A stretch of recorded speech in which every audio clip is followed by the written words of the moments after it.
Après avoir autrefois, à plusieurs reprises et de plusieurs manières, parlé à nos pères par les prophètes, à Dieu. Dans ces derniers temps, nous a parlé par le Fils, qu'il a établi héritier de toutes choses, par lequel il a aussi créé le monde. Le Fils est le reflet de sa gloire et l'empreinte de sa personne, et il soutient toutes choses par sa parole puissante. Après avoir accompli la purification des péchés, il s'est assis à la droite de la majesté divine dans les lieux très hauts, devenu d'autant supérieur aux anges qu'il a hérité d'un nom plus excellent que le leur.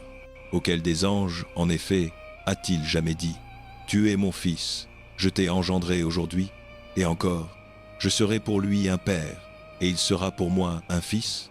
Et lorsqu'il introduit de nouveau le premier-né dans le monde, il dit que tous les anges de Dieu l'adorent.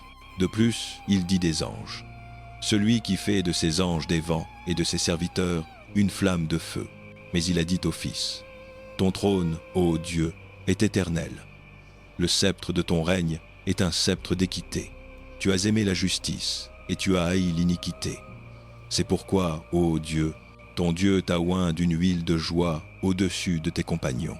Et encore, toi, Seigneur, tu as au commencement fondé la terre, et les cieux sont l'œuvre de tes mains.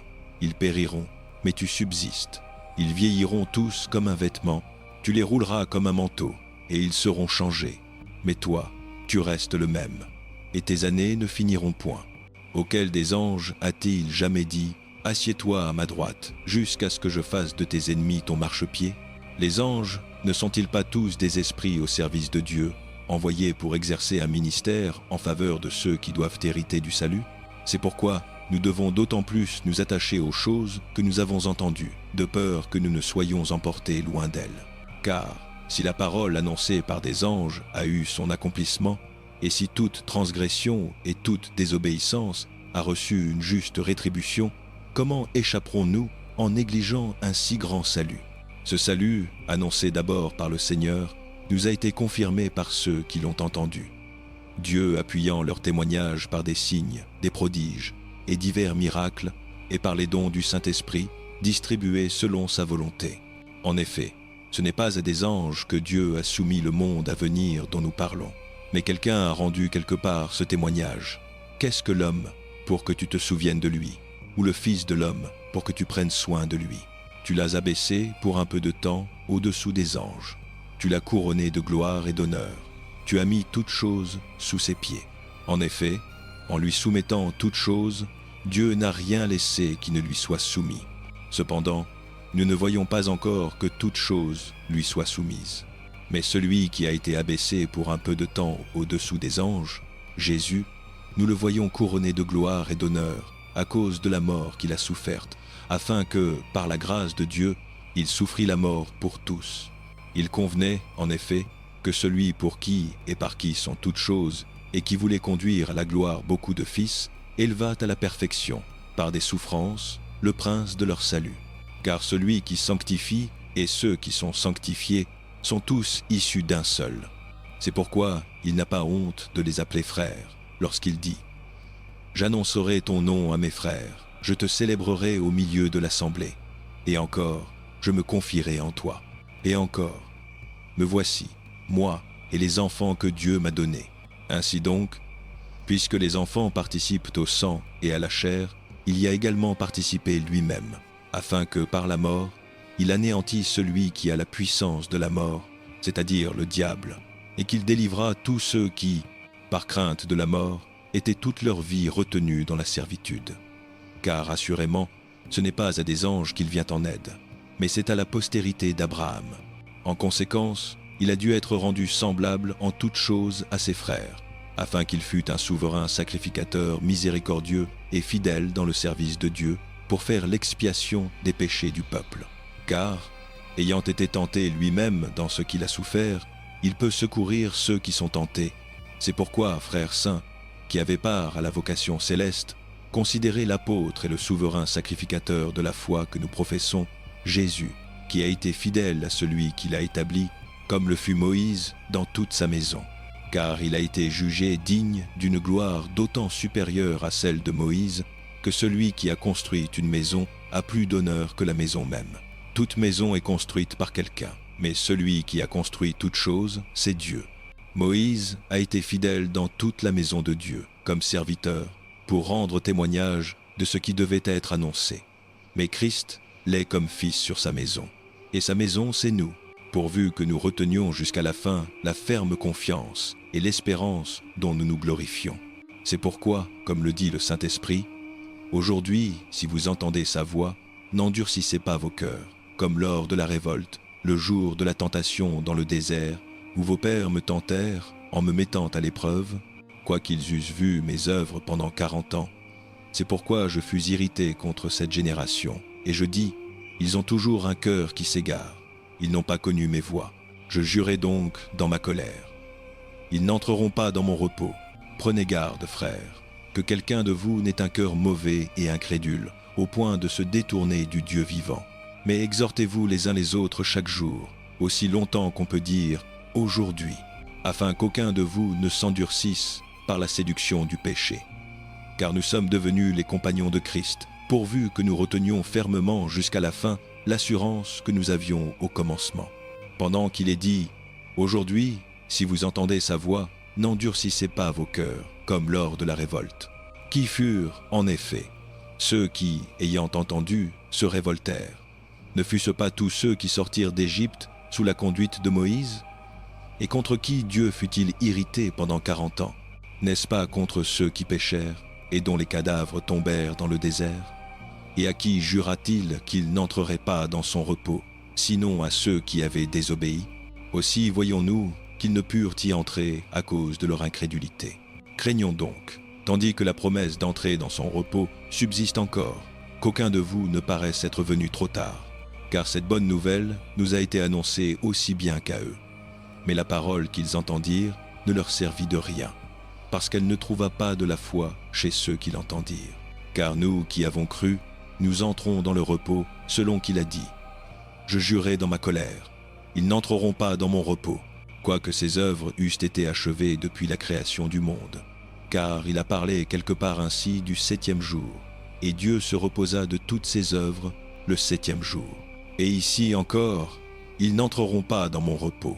Or, puisque ceux qui autrefois avaient reçu la bonne nouvelle n'y sont pas entrés à cause de leur désobéissance, Dieu fixe de nouveau un certain jour, en disant par David, si longtemps après, comme il est dit plus haut, « Aujourd'hui, si vous entendez sa voix, n'endurcissez pas vos cœurs. Car si Josué leur eût donné le repos, il n'aurait pas parlé ensuite d'un autre jour.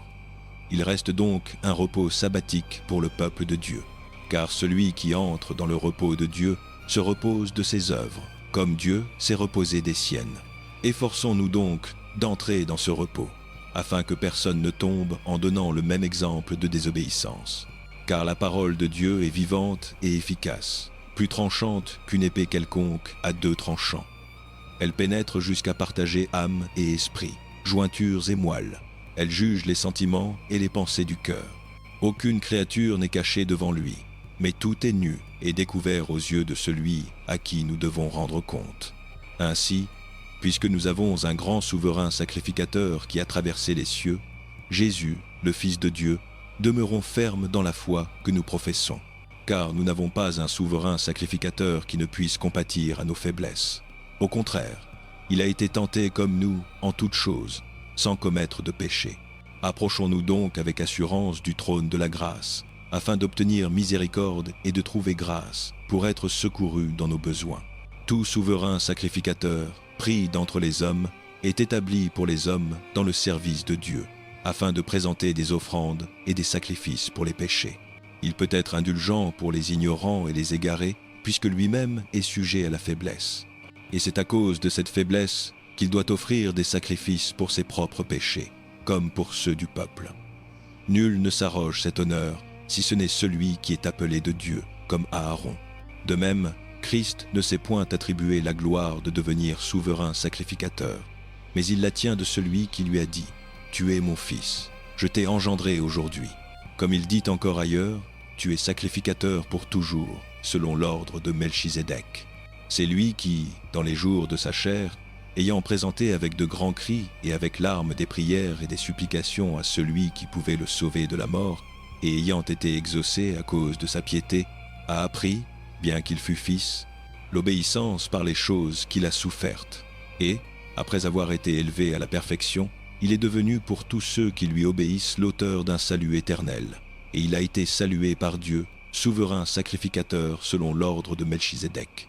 Sur ce sujet, nous avons beaucoup à dire, et des choses difficiles à expliquer, parce que vous êtes devenus lents à comprendre. Vous, en effet, qui depuis longtemps devriez être des maîtres, vous avez encore besoin qu'on vous enseigne les rudiments des oracles de Dieu. Vous en êtes venus à avoir besoin de lait et non d'une nourriture solide. Or, quiconque en est au lait n'a pas l'expérience de la parole de justice, car il est un enfant. Mais la nourriture solide est pour les hommes faits, pour ceux dont le jugement est exercé par l'usage à discerner le bien et le mal.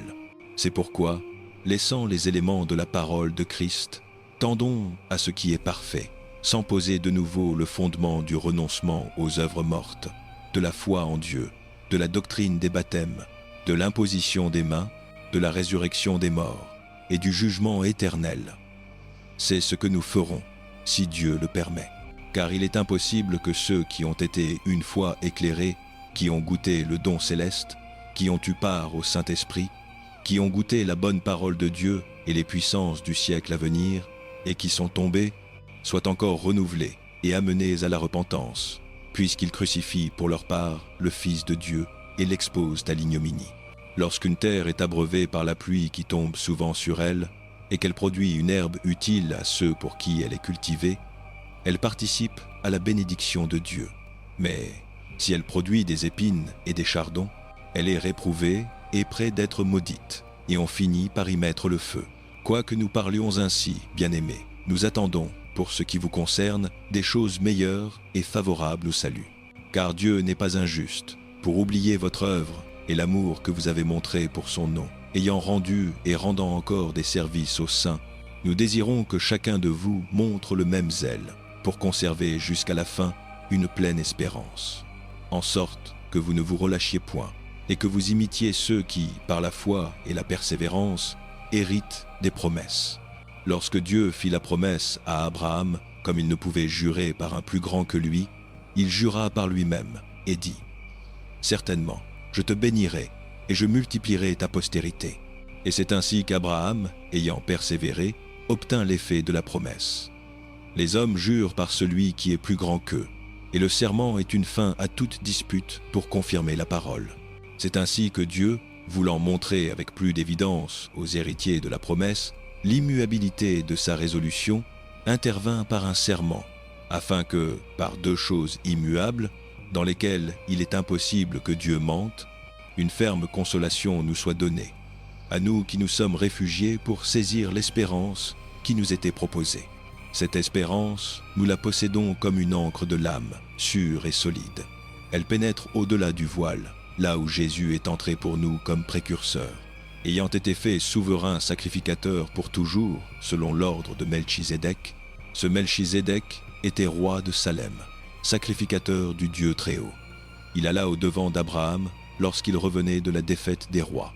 Il le bénit, et Abraham lui donna la dîme de tout. Son nom signifie d'abord « roi de justice ». Ensuite, il est roi de Salem, c'est-à-dire roi de paix. Il est sans père, sans mère, sans généalogie, sans commencement de jour ni fin de vie. Rendu semblable au Fils de Dieu, il demeure sacrificateur à perpétuité. Considérez combien est grand celui auquel Abraham, le patriarche, donna la dîme du butin. Les fils de Lévi, qui exercent le sacerdoce, ont, d'après la loi, l'ordre de lever la dîme sur le peuple, c'est-à-dire sur leurs frères, qui cependant sont issus des reins d'Abraham. Cependant, bien que ceux-ci aussi soient issus d'Abraham, Melchizedek, dont la généalogie ne se rattache pas à Lévi, reçut la dîme d'Abraham et bénit celui qui avait les promesses. Or, sans aucun doute, c'est l'inférieur qui est béni par le supérieur. Et ici, ceux qui perçoivent la dîme sont des hommes mortels. Mais là, c'est celui dont il est attesté qu'il vit. Et, pour ainsi dire, Lévi, qui perçoit la dîme, a été lui-même soumis à la dîme par Abraham, car il était encore dans les reins de son ancêtre lorsque Melchizedek alla au-devant de lui. Si donc la perfection avait été possible par le sacerdoce lévitique, car c'est sur lui que repose la loi donnée au peuple, quelle nécessité y aurait-il eu encore qu'un autre sacrificateur se levât selon l'ordre de Melchizedek et non selon l'ordre d'Aaron? Car, le sacerdoce étant changé, il est nécessaire que la loi soit aussi changée. En effet, celui de qui ces choses sont dites appartient à une autre tribu, dont aucun membre n'a servi à l'autel.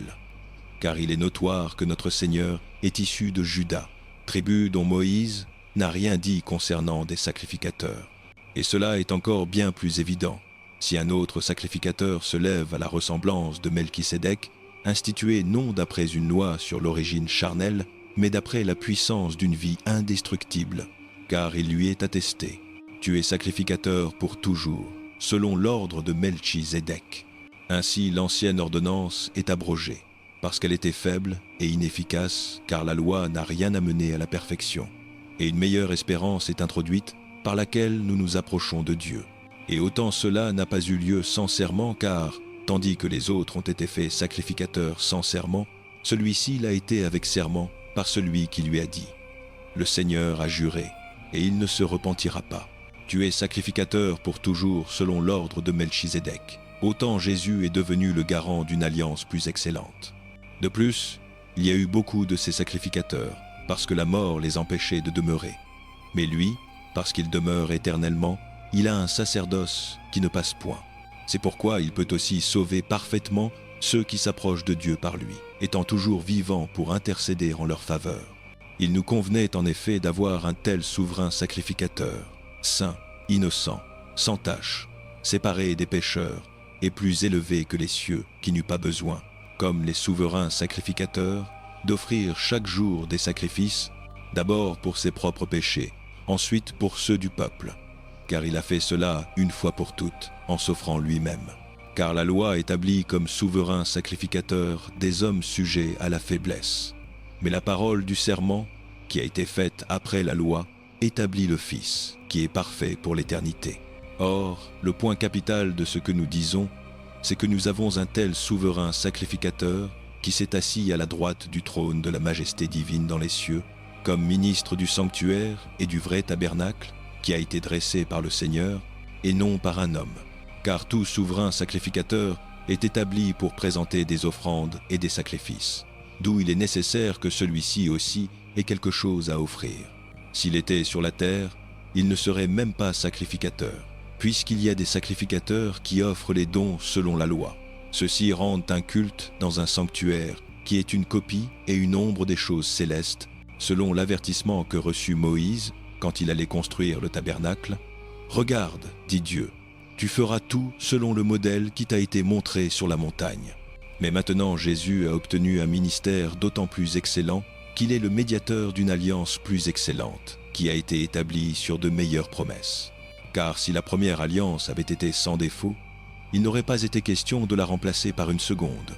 En effet, c'est avec le peuple que Dieu trouve à redire, lorsqu'il dit « Voici, les jours viennent, dit le Seigneur, où je conclurai avec la maison d'Israël et avec la maison de Juda une alliance nouvelle. Non comme l'alliance que je traitais avec leur père le jour où je les saisis par la main pour les faire sortir du pays d'Égypte, car ils n'ont pas persévéré dans mon alliance, et moi aussi je les ai délaissés, dit le Seigneur. Mais voici l'alliance que je ferai avec la maison d'Israël, après ces jours-là, dit le Seigneur. Je mettrai mes lois dans leur esprit, je les écrirai sur leur cœur. Je serai leur Dieu, et ils seront mon peuple. Aucun d'eux n'enseignera plus son concitoyen, ni aucun son frère, en disant « Connais le Seigneur », car tous me connaîtront, depuis le plus petit jusqu'au plus grand d'entre eux, parce que je pardonnerai leurs iniquités, et que je ne me souviendrai plus de leurs péchés. En disant « Une alliance nouvelle », il a déclaré la première vieillie. Or, ce qui est devenu vieux, ce qui a vieilli, est près de disparaître. La première alliance avait donc des ordonnances relatives au culte et un sanctuaire terrestre. Un tabernacle fut construit. Dans la première partie, appelée le lieu saint, était le chandelier, la table et les pains de proposition. Derrière le second voile se trouvait la partie du tabernacle appelée le Saint des Saints. Elle avait l'autel d'or pour les parfums et l'arche de l'alliance entièrement recouverte d'or. Dans cette arche était un vase d'or contenant la manne, la verge d'Aaron qui avait fleuri et les tables de l'alliance. Au-dessus étaient les chérubins de la gloire. qui couvraient de leur ombre le propitiatoire. Mais ce n'est pas le moment de parler en détail de ces choses. Cela étant ainsi disposé, les sacrificateurs entraient en tout temps dans la première partie du tabernacle pour accomplir le service.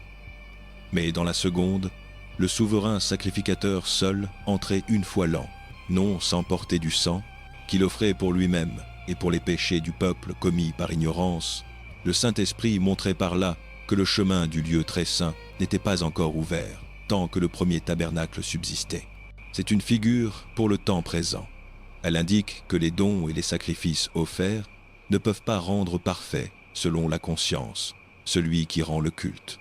Il s'agit seulement de nourriture, de boissons, de diverses ablutions. Ce sont des ordonnances charnelles imposées jusqu'au temps de la Réformation. Mais Christ, étant venu comme souverain sacrificateur des biens à venir, a traversé un tabernacle plus grand et plus parfait, qui n'est pas construit de main d'homme, c'est-à-dire qui n'appartient pas à cette création. Et il est entré une fois pour toutes dans le lieu très saint, non avec du sang de bouc et de veau, mais avec son propre sang, ayant obtenu une rédemption éternelle. Car si le sang des taureaux et des boucs et la cendre d'une génisse, dont on asperge ceux qui sont souillés, sanctifie et procure la pureté de la chair, combien plus le sang de Christ, qui, par un esprit éternel, s'est offert lui-même sans tache à Dieu, purifiera-t-il notre conscience des œuvres mortes, afin que nous servions le Dieu vivant. Et c'est pour cela qu'il est le médiateur d'une nouvelle alliance, afin que, la mort étant intervenue pour le rachat des transgressions commises sous la première alliance, ceux qui ont été appelés reçoivent l'héritage éternel qui leur a été promis. Car là où il y a un testament, il est nécessaire que la mort du testateur soit constatée. Un testament, en effet, n'est valable qu'en cas de mort, puisqu'il n'a jamais d'effet tant que le testateur vit. Voilà pourquoi même la première alliance n'a pas été inaugurée sans du sang. Moïse, après avoir proclamé tous les commandements de la loi à tout le peuple, prit le sang des veaux et des boucs, avec de l'eau, de la laine écarlate et de l'hysope, et il aspergea le livre lui-même et tout le peuple, en disant : « Ceci est le sang de l'alliance que Dieu a ordonné pour vous. » Il aspergea de même avec le sang le tabernacle et tous les ustensiles du culte. Et presque tout, d'après la loi, est purifié avec du sang, et sans effusion de sang, il n'y a pas de pardon. Il était donc nécessaire que les copies des choses qui sont dans les cieux fussent purifiées par ces sacrifices, mais que les choses célestes elles-mêmes le fussent par des sacrifices supérieurs à ceux-là. Car Christ n'est pas entré dans un sanctuaire fait de main d'homme, en imitation du véritable, mais il est entré dans le ciel même, afin de comparaître maintenant pour nous devant la face de Dieu. Et ce n'est pas pour s'offrir plusieurs fois qu'il y est entré, comme le souverain sacrificateur entre chaque année dans le sanctuaire avec du sang étranger. Autrement, il aurait fallu qu'il souffrît plusieurs fois depuis la fondation du monde. Mais maintenant, à la fin des siècles, il apparut une seule fois pour abolir le péché par son sacrifice. Et comme il est réservé aux hommes de mourir une seule fois, après quoi vient le jugement, de même Christ, qui s'est offert une seule fois pour porter les péchés de plusieurs, apparaîtra une seconde fois, sans péché, à ceux qui l'attendent pour leur salut. La loi n'est qu'une ombre des biens à venir, et non la réalité même de ces biens. Elle ne peut jamais, par les mêmes sacrifices, offerts continuellement chaque année, rendre parfaits ceux qui s'approchent pour adorer. Autrement, n'aurait-on pas cessé de les offrir, puisque ceux qui rendent ce culte, une fois purifiés, n'auraient plus eu aucune conscience de péché ? Mais en ces sacrifices, il y a chaque année un rappel des péchés, car il est impossible que le sang des taureaux et des boucs ôte les péchés. C'est pourquoi Christ, entrant dans le monde, dit : « Tu n'as voulu ni sacrifice ni offrande, mais tu m'as formé un corps. Tu n'as agréé ni holocauste ni sacrifice pour le péché. Alors j'ai dit : Voici, je viens, il est écrit de moi dans le rouleau du livre, pour faire, ô Dieu, ta volonté. Après avoir dit d'abord : Tu n'as voulu et tu n'as agréé ni sacrifice, ni offrande, ni holocauste, ni sacrifice pour le péché qui sont offerts selon la loi, il dit ensuite : Voici, je viens pour faire ta volonté. Il abolit ainsi le premier, afin d'établir le second. Et c'est en vertu de cette volonté que nous avons été sanctifiés par l'offrande du corps de Jésus-Christ, une fois pour toutes. Et tandis que tout sacrificateur se tient debout chaque jour, accomplissant son service et offrant plusieurs fois les mêmes sacrifices, qui ne peuvent jamais ôter les péchés, lui, au contraire, après avoir offert un seul sacrifice pour les péchés, s'est assis pour toujours à la droite de Dieu, attendant désormais que ses ennemis soient placés comme un escabeau sous ses pieds. Car, par une seule offrande, il a rendu parfait pour toujours ceux qui sont sanctifiés.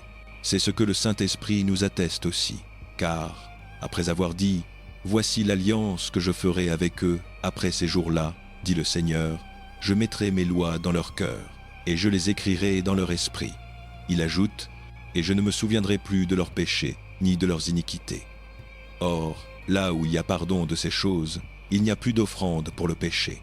Ainsi donc, frères, puisque nous avons, par le sang de Jésus, une libre entrée dans le sanctuaire, par la voie nouvelle et vivante qu'il a inaugurée pour nous au travers du voile, c'est-à-dire de sa chair, et puisque nous avons un grand sacrificateur établi sur la maison de Dieu, approchons-nous avec un cœur sincère, dans la plénitude de la foi, ayant les cœurs purifiés d'une mauvaise conscience et le corps lavé d'une eau pure, retenons fermement la profession de notre espérance, car celui qui a fait la promesse est fidèle. Veillons les uns sur les autres pour nous exciter à l'amour et aux bonnes œuvres, n'abandonnant pas notre assemblée, comme certains ont l'habitude de le faire, mais nous exhortant mutuellement, et cela d'autant plus que vous voyez s'approcher le jour. Car si nous péchons volontairement, après avoir reçu la connaissance de la vérité, il ne reste plus de sacrifice pour les péchés, mais une attente terrible du jugement et l'ardeur d'un feu qui dévorera les rebelles. Quelqu'un athée, il violait la loi de Moïse, qu'il meure sans miséricorde, sur la déposition de 2 ou 3 témoins. De quel pire châtiment pensez-vous que sera jugé digne celui qui aura foulé aux pieds le Fils de Dieu? Qui aura tenu pour profane le sang de l'alliance par lequel il a été sanctifié et qui aura outragé l'esprit de la grâce?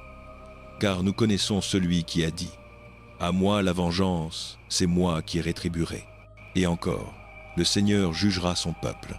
C'est une chose terrible que de tomber entre les mains du Dieu vivant. Souvenez-vous de ces premiers jours où, après avoir été éclairés, vous avez soutenu un grand combat au milieu des souffrances, tantôt exposé publiquement aux outrages et aux tribulations, tantôt prenant part à ceux qui étaient traités de la sorte. En effet, vous avez eu de la compassion pour les prisonniers, et vous avez accepté avec joie l'enlèvement de vos biens, sachant que vous avez des biens meilleurs et permanents. Ne jetez donc pas votre assurance, qui a une grande récompense, car vous avez besoin de persévérance, afin qu'après avoir accompli la volonté de Dieu, vous obteniez ce qui est promis. Encore un peu de temps, et celui qui doit venir viendra, et il ne tardera pas. Or mon juste vivra par la foi, mais s'il se retire, mon âme ne prend pas plaisir en lui. Pour nous, nous ne sommes pas de ceux qui se retirent pour se perdre, mais de ceux qui ont la foi pour sauver leur âme.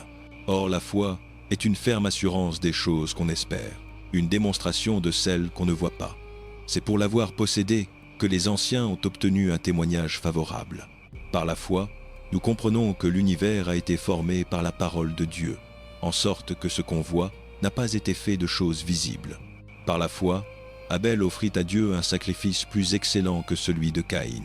C'est par elle qu'il fut déclaré juste, Dieu approuvant ses offrandes. Et c'est par elle que mort, il parle encore. Par la foi, Enoch fut enlevé pour qu'il ne vît point la mort, et il ne fut plus trouvé, parce que Dieu l'avait enlevé, car, avant son enlèvement, il avait obtenu le témoignage d'avoir plu à Dieu. Or, sans la foi, il est impossible de lui plaire, car il faut que celui qui s'approche de Dieu croit que Dieu existe et qu'il récompense ceux qui le cherchent. Par la foi, Noé, divinement averti des choses qu'on ne voyait pas encore, fut saisi d'une crainte respectueuse et construisit une arche pour sauver sa famille. Par elle, il condamna le monde et devint héritier de la justice qui s'obtient par la foi. Par la foi, Abraham, lors de sa vocation, obéit et partit pour un lieu qu'il devait recevoir en héritage, et il partit sans savoir où il allait. Par la foi, il vint s'établir dans la terre promise, comme dans une terre étrangère, habitant sous des tentes, ainsi qu'Isaac et Jacob, les co-héritiers de la même promesse, car il attendait la cité qui a de solides fondements, dont Dieu est l'architecte et le constructeur. Par la foi, Sarah, elle aussi, malgré son âge avancé, fut rendue capable d'avoir une postérité, parce qu'elle crut à la fidélité de celui qui avait fait la promesse. C'est pourquoi aussi d'un seul homme, et d'un homme déjà atteint par l'âge, naquit une postérité nombreuse, comme les étoiles du ciel, comme le sable qui est sur le bord de la mer et qu'on ne peut compter. Tous ceux-là sont morts dans la foi, sans avoir obtenu les choses promises. Mais ils les ont vus et salués de loin, et ils ont reconnu qu'ils étaient étrangers et voyageurs sur la terre.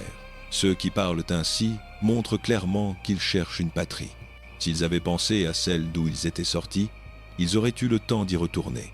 Mais en réalité, ils désirent une patrie meilleure, c'est-à-dire une patrie céleste. C'est pourquoi Dieu n'a pas honte d'être appelé leur Dieu, car il leur a préparé une cité. Par la foi, Abraham, mis à l'épreuve, offrit Isaac, et celui qui avait reçu les promesses offrit son fils unique, à propos duquel il avait été dit. C'est en Isaac que sera appelée ta postérité.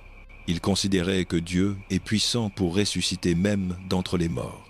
Aussi le recouvra-t-il comme en figure. Par la foi, Isaac bénit Jacob et Ésaü en vue des choses à venir. Par la foi, Jacob, en mourant, bénit chacun des fils de Joseph et adora, appuyé sur l'extrémité de son bâton. Par la foi, Joseph, à la fin de sa vie, mentionna le départ des fils d'Israël et donna des ordres au sujet de ses os. Par la foi, Joseph, à la fin de sa vie, parla de la sortie des fils d'Israël et donna des ordres au sujet de ses os. Par la foi, les parents de Moïse le cachèrent pendant 3 mois après sa naissance, parce qu'ils virent que c'était un bel enfant et qu'ils ne craignirent pas l'édit du roi. Par la foi, Moïse, devenu grand, refusa d'être appelé fils de la fille de Pharaon, préférant être maltraité avec le peuple de Dieu plutôt que d'avoir pour un temps la jouissance du péché. Il estimait l'opprobre du Christ comme une richesse plus grande que les trésors de l'Égypte, car il avait les yeux fixés sur la récompense. Par la foi, il quitta l'Égypte sans craindre la colère du roi, car il se montra ferme, comme voyant celui qui est invisible. Par la foi, il célébra la Pâque et fit l'aspersion du sang, afin que l'exterminateur ne touchât point au premier-né des Israélites. Par la foi, ils traversèrent la mer Rouge comme une terre sèche, ce que tentant de faire, les Égyptiens furent engloutis. Par la foi, les murailles de Jéricho tombèrent, après qu'on en eut fait le tour pendant 7 jours. Par la foi, Rahab la prostituée ne périt pas avec les rebelles, parce qu'elle avait reçu les espions avec paix. Et que dirais-je encore? Car le temps me manquerait pour parler de Gédéon, de Barak, de Samson, de Jephthé, de David, de Samuel et des prophètes. Par la foi, ils conquèrent des royaumes, exercèrent la justice, obtinrent l'effet des promesses, fermèrent la gueule des lions, éteignirent la violence du feu, échappèrent aux tranchants de l'épée, guérirent de leurs maladies, furent vaillants à la guerre, mirent en fuite les armées étrangères. Des femmes recouvrèrent leur mort par la résurrection. D'autres furent torturées, refusant la délivrance afin d'obtenir une meilleure résurrection. D'autres subirent les moqueries et les flagellations, et même les liens et la prison. Ils furent lapidés, sciés, mis à l'épreuve, ils moururent égorgés par l'épée. Ils errèrent çà et là, vêtus de peau de mouton et de peau de chèvre, dénués de tout, persécutés, maltraités.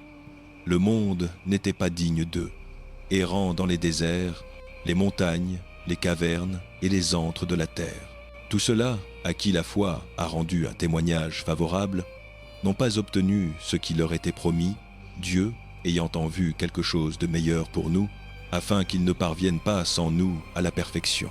C'est pourquoi aussi, puisque nous sommes environnés d'une si grande nuée de témoins, rejetons tout fardeau et le péché qui nous enveloppe si facilement, et courons avec persévérance l'épreuve qui nous est proposée, les yeux fixés sur Jésus, le pionnier et le consommateur de la foi, qui, en vue de la joie qui lui était réservée, a souffert la croix, méprisé la honte, et s'est assis à la droite du trône de Dieu. Considérez donc celui qui a supporté contre lui-même une telle opposition de la part des pécheurs, afin que vous ne vous lassiez pas, l'âme découragée. Vous n'avez pas encore résisté jusqu'au sang dans votre lutte contre le péché. Et avez-vous oublié l'exhortation qui vous est adressée comme à des fils? Mon fils, ne méprise pas la correction du Seigneur, et ne perds pas courage lorsqu'il te reprend, car le Seigneur châtie celui qu'il aime, et il frappe de la verge tout fils qu'il agrée. Supportez vos souffrances comme une correction. Dieu vous traite comme des fils, Car quel est le fils que son père ne corrige pas? Mais si vous êtes exempts de la correction à laquelle tous ont part, vous êtes donc des enfants illégitimes et non des fils. D'ailleurs, nous avons eu nos pères selon la chair pour nous corriger, et nous les respections. Ne nous soumettrons-nous pas bien davantage au Père des esprits pour avoir la vie? Nos pères nous corrigeaient pour un peu de temps, selon qu'ils le trouvaient bon. Mais Dieu nous corrige pour notre bien, afin que nous participions à sa sainteté. Il est vrai que toute correction, sur le moment, semble un sujet de tristesse et non de joie. Mais plus tard, elle produit pour ceux qui ont été ainsi exercés un fruit paisible de justice.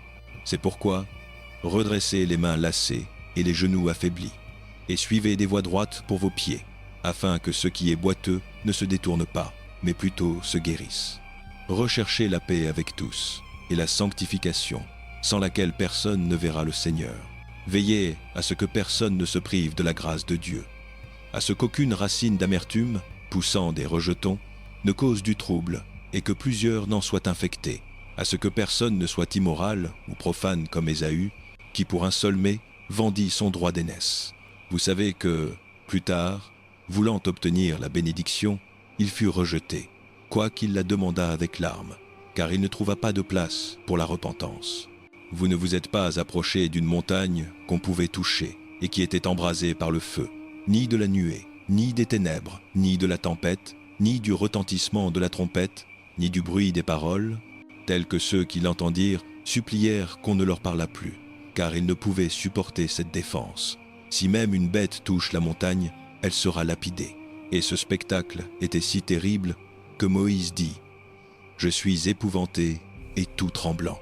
Mais vous vous êtes approchés de la montagne de Sion, de la cité du Dieu vivant, la Jérusalem céleste, des myriades d'anges, de l'assemblée des premiers-nés inscrits dans les cieux, de Dieu le juge de tous, des esprits des justes parvenus à la perfection, de Jésus, le médiateur de la nouvelle alliance, et du sang de l'aspersion qui parle mieux que celui d'Abel.